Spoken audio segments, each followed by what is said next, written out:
Bilog daw ang buwan noon nung mag-isang nangisda sa lawa ng Lakewood sa Zamboanga del Sur si Mang Eter. Nung biglang sumulpot sa harapan niya ang isang kakatuwang nilalang. May ulong 3 dipa ang haba, kulay itim at meron pa palikpik. Ito raw ang matagal nang usap-usapa halimaw sa lawa na kung tawagin nila busiso. Ayon sa mga kwento-kwento, hindi lang daw nito kayang magpataob ng bangka.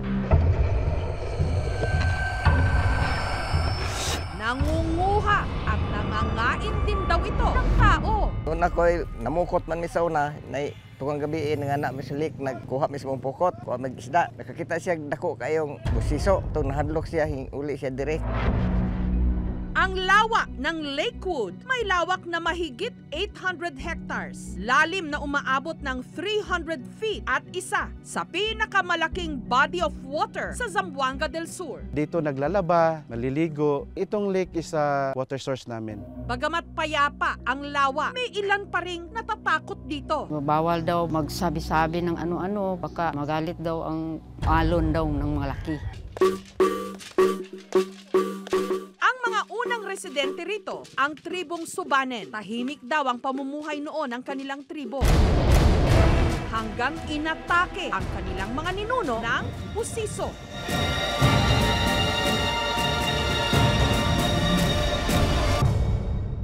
Ang lolo raw ni Mario ang isa sa mga kauna-unahang nakakita nito.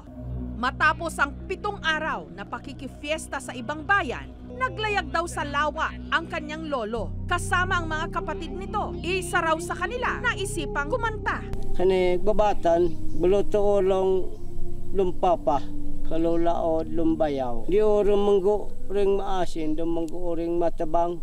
Ang sasakyan ko ay gimpapa, ang sagwan ko ay lumpayaw. Di ako sasampa sa maalat, doon ako sasampa sa matabang. Bigla na lang daw dumilim ang kapaligiran. Sunod na lang daw nilang napansin ang parang puso ng isda.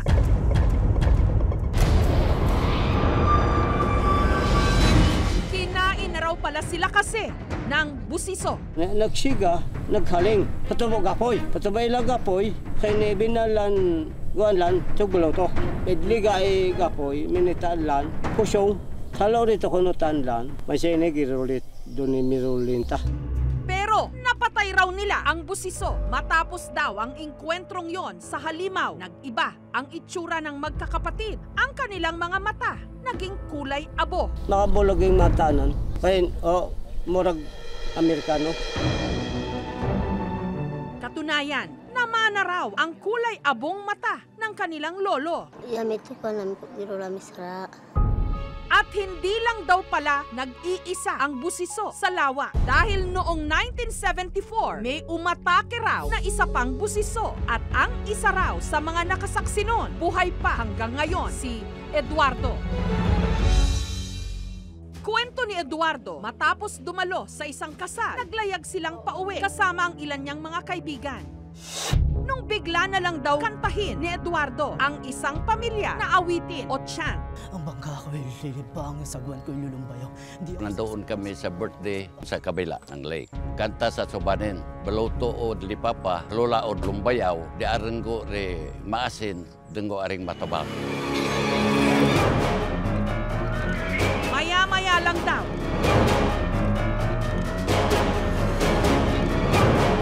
Tumaob na ang kanilang bangka at sila'y nalunod. Sabi nila sa akin, nandoon pa kami, huwag kayo na magkanta-kanta, yun para sa kuwan sa busiso. Ayaw yan. Sige, kanta-kanta. Pagdating sa gitna na ganun ang bangka, medyo iba ang kolor yan sa tubig, ma-brown. Sabi ko, tulong, na ganun, nabalik rin ang kuwan, ang bangka. Mga 60, 100 ang yun di pa. Yun na ang busiso.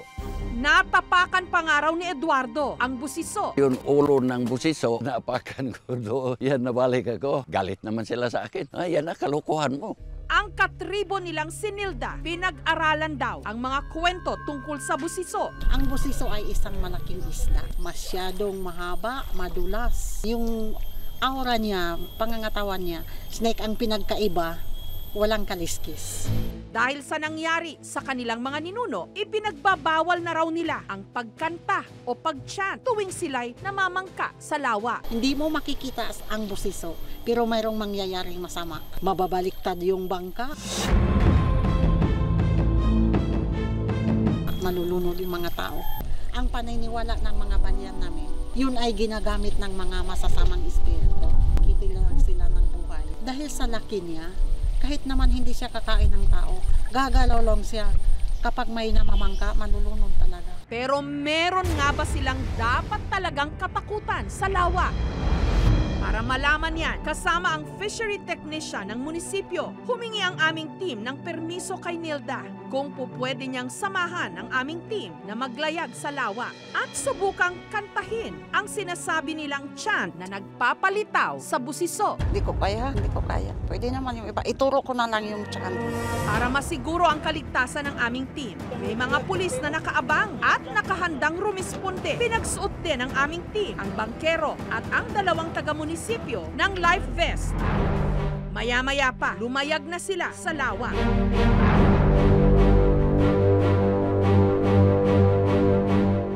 Hanggang sinimulan na ang pagkanta ng chant. Sa araw na ito, para malaman kung may dapat ba talagang katakutan sa lawa ng Lakewood sa Zamboanga del Sur, humingi ang aming team ng permiso sa tribo Subanen na mag-chant o kumanta sa lawa. Nagbigay ng pahintulot ang tribo at sinamahan ang aming team ng fishery technician ng munisipyo ng Lakewood. Naglayag sila sa lawa. Nung nasa kalagitnaan, nag-chant o kumanta sila. Sa sasakyan ko gawin papa, ang sagwan ko ay limpayaw. O di ako sasampa sa maalat, doon ako sasampa sa matabang. Sina Nilda at Anita na mga miyembro ng tribo Subanen, kabado sa pwedeng mangyari. Matapos ang unang chant, ang tubig kalmado naman.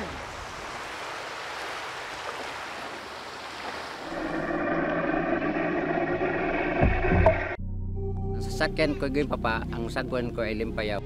Matapos ang 20 minutong paulit-ulit na pagchachant,